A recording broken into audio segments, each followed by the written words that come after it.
Hello everyone, welcome to my channel. तो आज हम डिस्कस करने वाले हैं कि आपको ना नर्वसनेस और जो हाथ कांपते हैं ना उसके साथ कैसे डील करना है और किस तरह से लास्ट टाइम में अप्रोच रखनी है, उसके बारे में यहाँ पे डिटेल में डिस्कस करूँगा। और मैं जो मेरा पास्ट एक्सपीरियंस नया एक्सपीरियंस है उसको मर्ज करके एक सॉलिड सी इन्फॉर्मेशन दूंगा। तो प्लीज़ वीडियो को लास्ट तक जरूर देखिएगा।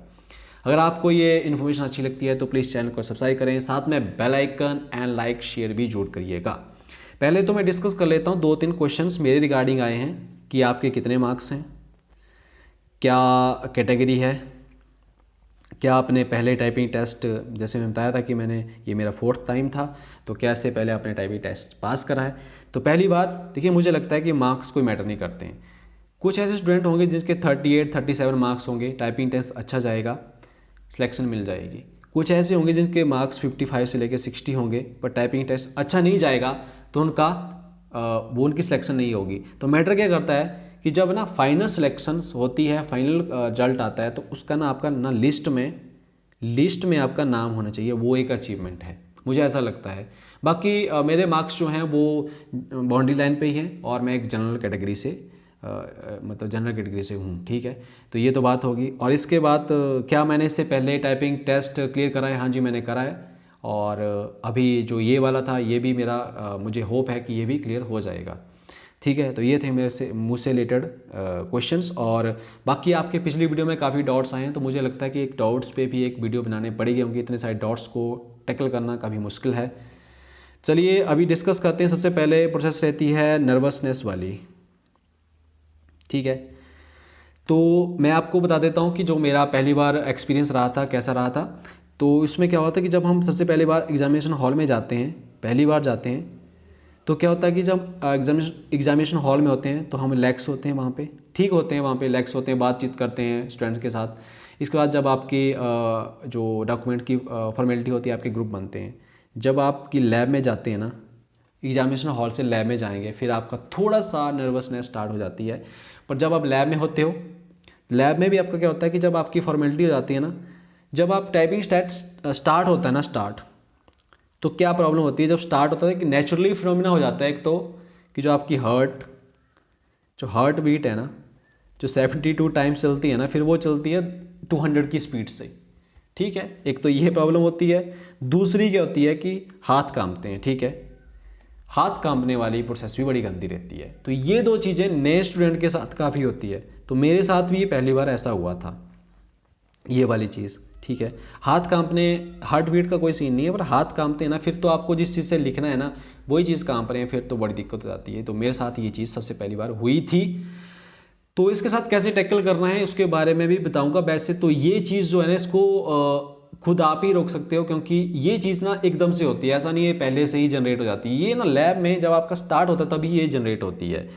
तो आपको क्या करना है, सबसे पहले इसके लिए आप काम कर सकते हो। एक तो सबसे पहली बात है कि ना टाइपिंग टेस्ट के लिए जो की टू सक्सेस है वो क्या है भाई?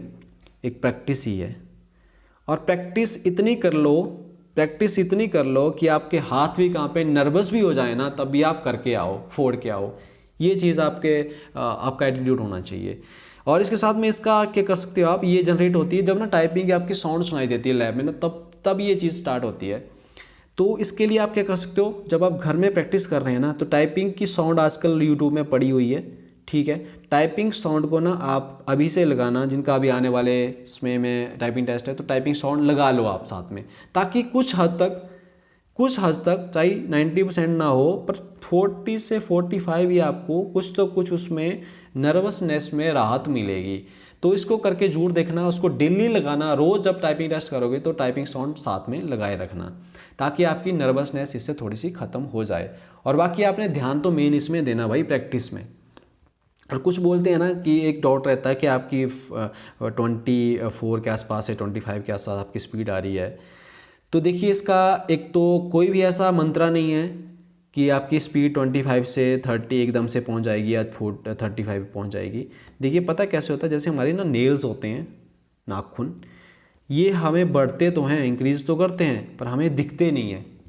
वैसे ही टाइपिंग टेस्ट है कि वो आपकी डेली प्रैक्टिस करोगे पर आपको दिखेगी नहीं वो। विद टाइम आपकी स्पीड, जैसे ना आपकी अभी 20 है, तो 20 से 21 22 ही चलेगी। ऐसा नहीं होगा 20 से 25 और 25 से 30 हो जाएगी, ऐसा नहीं होगा। आपकी बढ़ेगी स्पीड 21 22 23 ऐसे ही बढ़ेगी जैसे नाखून बढ़ते हैं, जो कि आपको दिखते नहीं है, वैसी आपकी स्पीड है। ये भी आपकी विद टाइम प्रैक्टिस के साथ ही बढ़ेगी। तो ये एक आपका एक प्रोसेस है, इसको आपको करना ही पड़ेगा। अब मैं बताता हूँ कि अभी वाला मेरा एक्सपीरियंस किस तरह, मैंने क्या क्या अप्रोच अपनाई है, तो अभी वाला मैं आपके साथ शेयर कर देता हूँ। सबसे पहले मेरी अप्रोच रहती थी कि मैंने 10 मिनट में 300 वर्ड्स मैं करता था। मेरी अप्रोच रहती है कि मेरे को 10 मिनट में 300 वर्ड्स करने, क्योंकि मैं वर्ड्स में खेलता था।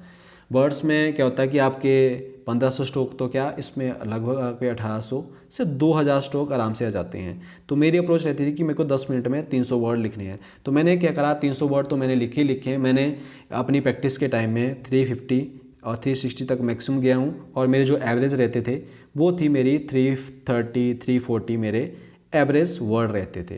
तो मेरी तो ये प्रैक्टिस रहती थी। इसके साथ साथ में मैंने काफ़ी प्रैक्टिस करी है, करतार सिंह की बुक लगाई है, गुप्ता की बुक लगाई है, और मैंने PDF निकाल के काफ़ी प्रैक्टिस करी है। तो अब आपको क्या करना है, ठीक है, ये मैंने क्या करा है। अब आपको क्या करना है, जो अभी प्रैक्टिस, जो पेपर, जो टाइपिंग टेस्ट के अभी जो कमीशन के पेपर हो गए ना 14 से 14 से, जो जितने भी पेपर हैं ना उनको निकाल के घर में ले आओ, सभी पेपर्स को लाओ। क्योंकि आपको क्या करना है, अब आपको एग्जामिनेशंस जैसे पेपर आएगा उसकी तरह आपको अपनी अप्रोच अपनानी है।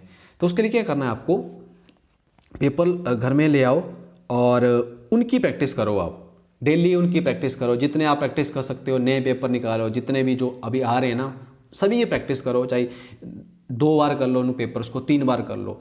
और पेपर करने के बाद अपनी गलतियों को एनालाइज करो, फिर उन गलतियों को लिख लो, बड़े वर्ड्स को नोट डाउन करते रहो। जब लास्ट जैसे ना डे ख़त्म हो गया आपको, तो उसमें 10-15 मिनट उन वर्ड्स पे आपने प्रैक्टिस कर ली। बड़े वर्ड्स पे आप काफ़ी प्रैक्टिस करो ताकि वो गलत ना हो, ठीक है। ये अप्रोच अपनाओ, मैंने ये चीज़ करी है।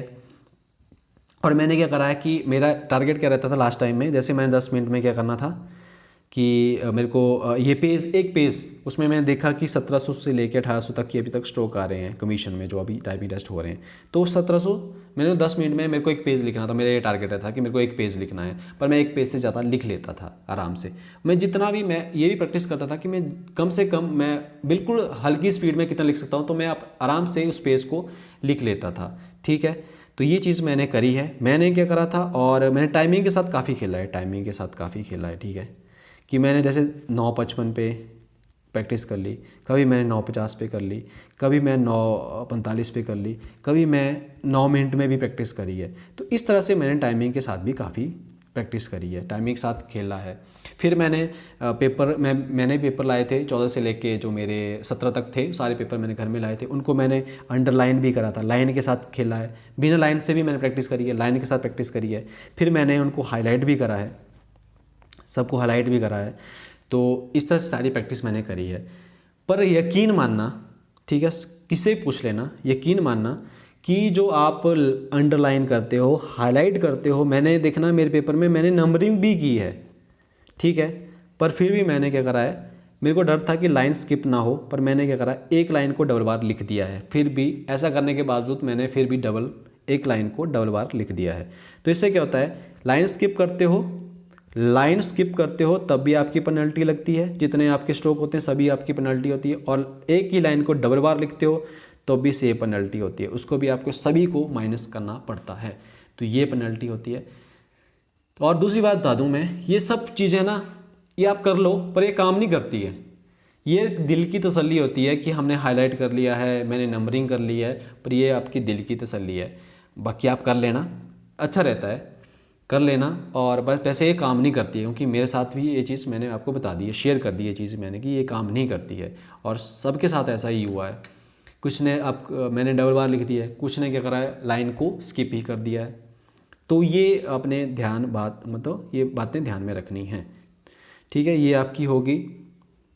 इसकी तरह मैंने सब कुछ आपके साथ ये शेयर कर दिया है, तो ये चीज़ें आपको करनी हैं, ठीक है। और कुछ बच गया हो तो मैं थोड़ा सा देख लेता हूँ। ये हो गया, सब कुछ हो गया, ठीक है गाइस।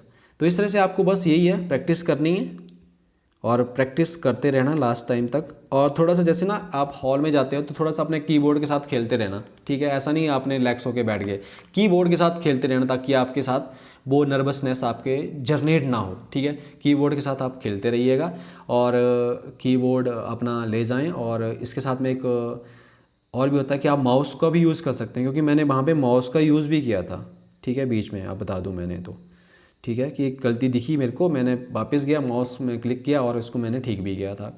तो ये चीज़ मैंने वहाँ पे करी है, ठीक है गाइस। तो ये आज का कुछ टॉपिक था जिससे मुझे लगा कि आपके साथ चीज़ों को शेयर करना चाहिए, तो ये चीज़ मैंने शेयर की। तो आपको ये वीडियो कैसा लगा कमेंट बॉक्स में जरूर बताइएगा। तो ठीक है गाइस, मिलता हूँ नेक्स्ट सेशन में, तब तक के लिए बाय बाय, टेक केयर।